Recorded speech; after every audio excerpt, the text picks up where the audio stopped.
A 2021 article in The Athletic labelled the FA Cup fifth-round replay between Everton and Liverpool in 1991 as the game that changed football forever. Quite the statement. But was it hyperbole, clickbait, or is it even accurate? I mean, the match did earn its own commemorative VHS. Let's take a quick look.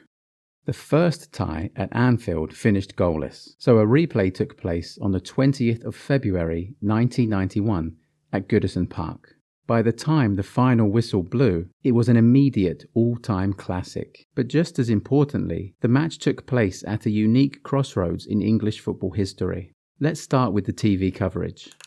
The game was broadcast live on satellite TV, just 3 months after BSB, British Satellite Broadcasting, and Rupert Murdoch's Sky Television merged to form B-Sky B. This was an early tremor before the seismic shift in how football would be consumed. Martin Tyler and Andy Gray, future voices of the Premier League, were already in place and providing commentary on the night at Goodison. But the BBC still had the highlights rights, and this is how most people would have watched it in 1991. The match was huge, as it always is. But the 1980s, it's fair to say, belonged to Merseyside. For much of the decade, Liverpool and Everton dominated the English game. In the FA Cup, between 1981 and 1991, Everton reached 4 finals, including 3 in a row, 1984, 85 and 86. However, they lifted the trophy just once, in 84. Liverpool reached 3 finals, winning 2, 1986 and 1989, both of which happened to be against Everton. In 86, both teams were going for the double, but it was the Red Men who won both trophies. Liverpool also dominated the League Cup at the time, winning 4 in a row between 1981 and 1984. The last in this sequence was another all-Merseyside affair, the first Merseyside derby in a cup final, no less. Liverpool won the replay at Main Road. Outside of domestic cups, Liverpool's dominance was clearer still. From 1975-76 to 1990-91, they won 10 league titles, including 3 in a row, 82, 83 and 84. But Everton had their share of glory too. Under Howard Kendall's leadership, they won 2 league titles, in 1985 and 87. And when they won the European Cup Winners' Cup in 85, Kendall's side looked poised for even more success at home and on the continent. But that European triumph came just 2 weeks before the 1985 European Cup final. Liverpool had been a force on the continent, winning European football's biggest prize in 77, 78, 81 and 84. In 1985, they lost to Juventus, but the football that night in Brussels was rendered irrelevant. At the decrepit Heysel Stadium, 39 people died when some Liverpool fans broke through a barrier and charged into a supposedly neutral section mostly filled with Juventus supporters. A crush occurred, causing a wall to collapse. After that shameful night, English clubs were banned from European competition. This exile lasted 5 years, 6 for Liverpool, and it slowly weakened English clubs' competitiveness. Everton were denied 2 European Cup campaigns, leaving fans, players, and everyone associated with the club wondering what could have been. Frustrated at this competitive ceiling, Howard Kendall resigned in 1987 to take charge of Athletic Club in Bilbao. But he had returned by the time of this match, replacing Colin Harvey in November 1990. Liverpool's longer ban meant that in 1990-91 they were reigning English champions but still barred from the European Cup. So even though English clubs were back in Europe this season, none competed in the top-tier tournament.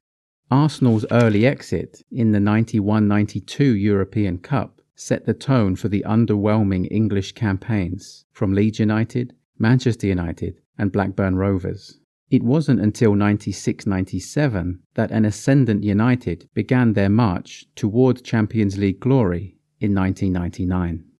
But you can trace that journey back to the 1991 season. Manchester United won the European Cup Winners' Cup, beating Johan Cruyff's Barcelona.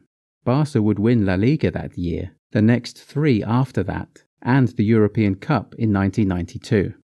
United's win over Barca was a sign of things to come, while the fading powers of Liverpool and Everton summoned one last classic as the new decade dawned. Alex Ferguson was building a new powerhouse.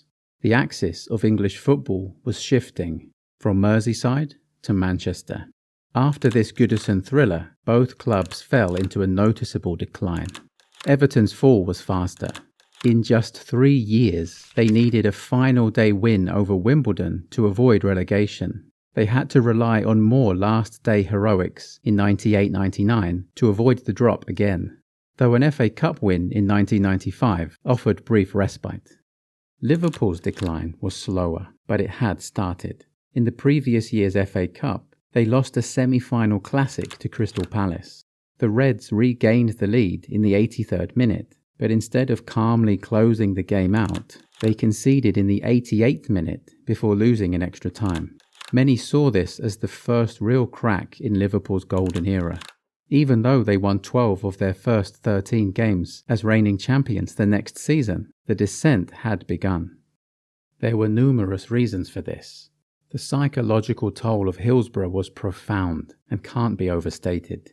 But the squad was aging too, and the fabled ruthless recruitment strategy of old had faltered. Exhibit A is Kenny Dalglish's last Liverpool signing, a 31-year-old David Speedie, who arrived in January 1991. He followed Ronnie Rosenthal and Jimmy Carter, who had both arrived earlier in the season. Like Glenn Hussein, a 1989 signing who made a costly error in this very match, these were not poor players per se, but they weren't the elite reinforcements Liverpool needed to sustain their position. Hussein's mistake led to Everton's fourth and final equaliser, and it was part of a wider trend at the back for the Reds. Uncharacteristic defensive errors were creeping in. Hussein's error can be partly linked to the incoming back pass rule. Liverpool had mastered the back pass as a strategy for controlling and seeing out games. But it helped when you had masterful ball-playing centre-backs like Alan Hansen and, to a lesser extent, Mark Lawrenson. So, in the dying embers of extra time here, does a mentally and physically tired Hussein leave Molby's pass in the hope that it will carry back to the relatively safe hands of Bruce Grobbelaar? Perhaps a stretch, but he seems to actively hop out of the way, maybe an instinct in an era where passes back to the keeper were legal. They weren't for much longer after this, though. The back pass rule came into effect for the 1992-93 season, transforming the way goalkeepers, defenders, and entire teams played the game. This Cup Classic finished 4-4. 3 players scored twice: Peter Beardsley, Tony Cottee, and Graham Sharp. For Sharp, his second was his final Everton goal. He remains the club's post-war top scorer, and second only to Dixie Dean. A second replay followed a week later, won by Everton. It was the last ever FA Cup tie to go to a second replay. The rules changed the following season to avoid fixture congestion. That second replay also marked the final Merseyside derby, with terraces behind both goals. The Gladys Street end went all-seater that summer. The Park end followed in '94.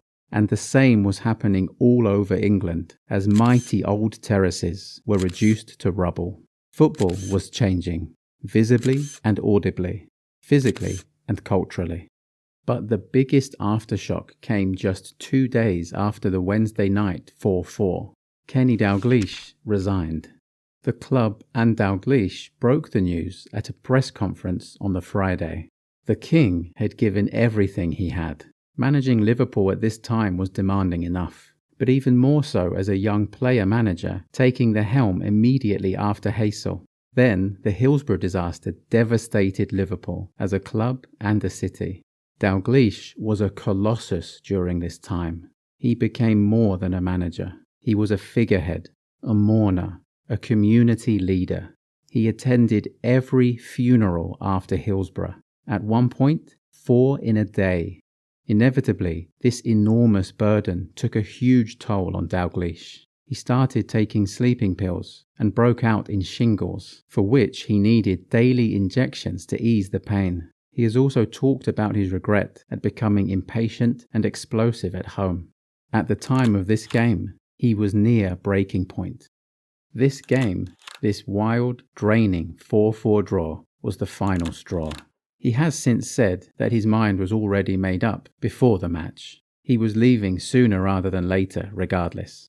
The club had to talk him into staying in the summer of 1990, overlooking his fatigue and declining mental health to keep striving for glory. But now, enough was enough.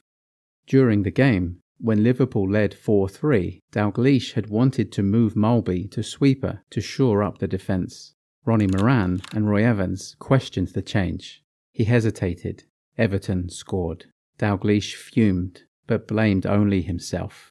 The fog of exhaustion had blurred his judgment. As Neville Southall would later say, Merseyside football was never the same after Kenny resigned. The news was so big that they interrupted the reading of the train timetable at Euston Station to announce Dalglish's departure. A month later, Alan Hansen retired too. Ronnie Moran took interim charge of Liverpool, but he lost 5 of 10 games. The club appointed Graham Souness on a permanent basis in April. Despite being a returning hero, with many connections still at the club, he tried to change things too quickly. Add in his own health issues and a regrettable interview with the Sun newspaper published on the 3rd anniversary of Hillsborough, and Souness only accelerated Liverpool's decline. Trophies still followed, but the Reds were now sporadic, not serial winners.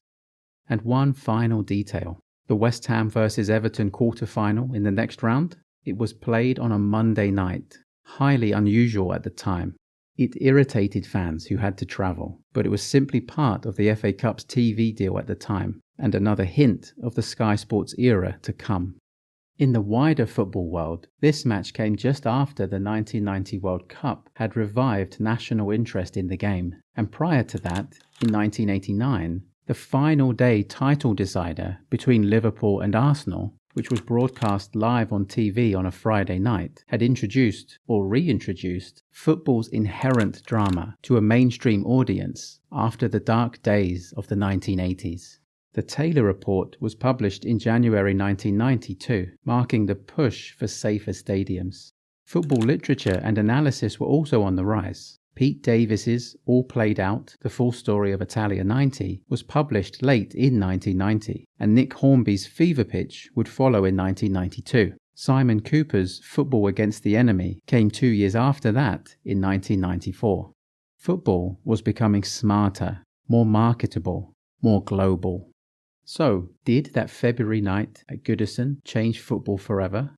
Not in one swing, but it caught the game in transition, between terraces and seats, between Liverpool and Manchester, between shouting in the stands and shouting at the TV. Football didn't change forever that night, but it did start to look, sound, and feel very different.